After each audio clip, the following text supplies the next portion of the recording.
3.5 సంవత్సరములు 30వ ఏట సువార్తను ప్రకటించి 3.5 ఏళ్లు భూమి మీద సంచారము చేసి అనేకమైన వాక్కులు పంపి బలహీనులు బలపరచి రోగులను ముట్టి స్వస్థపరిచి దయ్యములను వెళ్ళగొట్టి చనిపోయిన వారిని లేపి అద్భుతమైన కార్యములు ఆశ్చర్యమైన కార్యములు జరిగించి ఆకాశమునకు భూమికి మధ్యలో నా వైపు చూడు, దేవునికి మానవునికి మధ్య ఉన్న ఈ పాపమనే ప్రపంచమును కొట్టివేయడానికి గొల్గొతా కొండ మీద నీ కొరకు నా కొరకు ఆయన శిలువలో మరణించాడు. నమ్మితే గట్టిగా చప్పలు కొట్టి దేవునికి స్తోత్రాలు ఇచ్చుదామంటారా.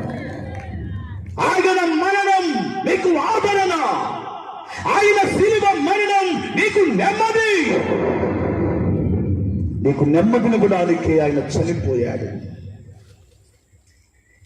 నీకు విడుదలనివ్వడానికే ఆయన మరణించాడు. సమాధి చేయబడి 3వ దినమున మృత్యుంజయుడుగా లేచి 40 దినములు భూమి మీద సంచారము చేసి పరలోక రాజ్యమునకు వెళ్ళాడు. మరలా తిరిగి ఆయన రాజులకు రాజుగా ప్రభువులకు ప్రభువుగా ఆయన మరలా తిరిగి రాబోతూ ఉన్నారు. నమ్ముకున్న వారిగా స్తోత్రం చేద్దాం. హల్లెలూయా.